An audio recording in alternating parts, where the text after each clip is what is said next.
acho que leitura é meio que a base de tudo, né? Sei lá, por mais que você... na verdade, não só leitura, como cultura de uma forma geral, né? É a base de tudo, é dali que você trabalha você cria teu repertório, né? Uma pessoa que não lê é uma pessoa que não tem repertório, uma pessoa que não digamos assim, não tem substância, não tem, né? Não tem alma, sei lá, alguma coisa assim. E leitura pode ser muita coisa, né? Leitura pode ser desde um livro tradicional, como um livro, sei lá, um livro mais da moda, como, sei lá, um Game of Thrones, né? Pode ser quadrinhos, né? A gente pode ler a partir das imagens, né? Como eu falei, leitura pode ser muita coisa, na verdade. Durante a minha vida, principalmente a minha adolescência, eu li muito quadrinho, né? Eu gostava muito de ler, de literatura e tal, mas gostava muito de quadrinho. Mas uma coisa bacana, assim, por exemplo, principalmente, né, eu como autor de quadrinhos, que não é legal você ter muita referência para você ser autor de quadrinhos em quadrinhos, entendeu? Porque quando você tem muita referência de quadrinhos para fazer quadrinhos, meio que aquilo vira um círculo vicioso, você acaba, digamos, recriando coisas que já existem, assim, né? Então, por exemplo, eu tenho muito contato com gente que está começando agora a fazer quadrinho e todo mundo pensa em fazer alguma coisa próxima de alguma coisa que já existe. Então, eu acho muito importante você ter referência na literatura mesmo, assim, né? Para fazer produção. Assim, até a gente fala referência, não precisa ser uma referência tão direta, às vezes umas referências até que ficam, né, como eu falei, ao longo da tua vida, quando você vai se enriquecendo o teu repertório, né, se ampliando culturalmente, você vai criando referências que acabam depois, na hora que você vai produzir, na hora que você vai fazer qualquer coisa, no meu caso, na produção de quadrinho, que vão surgindo. E é muito bacana você ter essas referências das mais diversas, tanto de uma leitura mais erudita, dos clássicos da literatura, como de coisas mais pop, mais modernas, como de coisas mais folclóricas, né, cordel e tal. Então é bacana você se enriquecer na literatura para você, né, ser um ser completo, digamos assim. Eu sempre gostei muito sei lá, dessa estética meio sombria, meio grotesca, né? Eu sempre li muito o Lovecraft, o Edgar Allan Poe, sempre assim, no final, no começo da adolescência, era uma das principais fontes e as que estavam mais acessíveis para mim, né? Na minha casa, assim. Depois, quando eu comecei a ter mais acesso com o quadrinho, eu li muito Neil Gaiman, muito Alan Moore, muito, né? Também, assim, meio puxado para essa predileção dessas coisas um pouco mais sombrias e tal. Mas assim, na verdade muita coisa contribuiu, assim, né?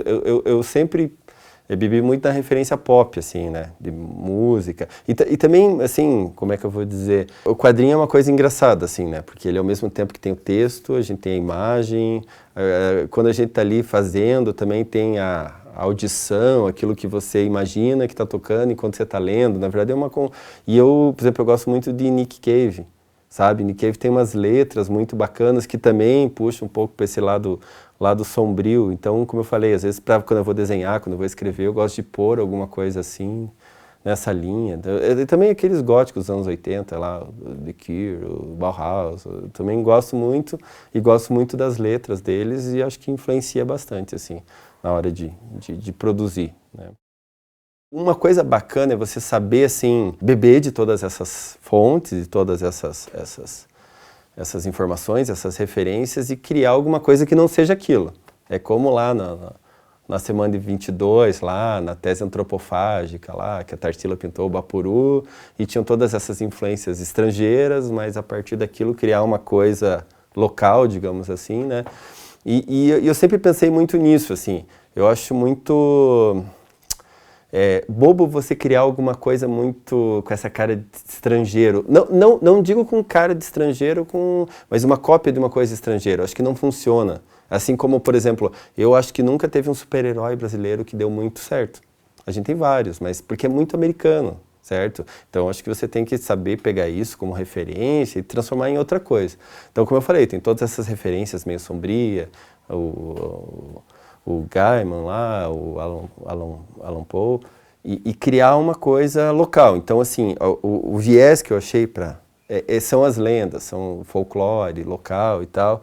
E é bacana, assim, o folclore local, o folclore curitibano tem muita coisa, muita referência, né?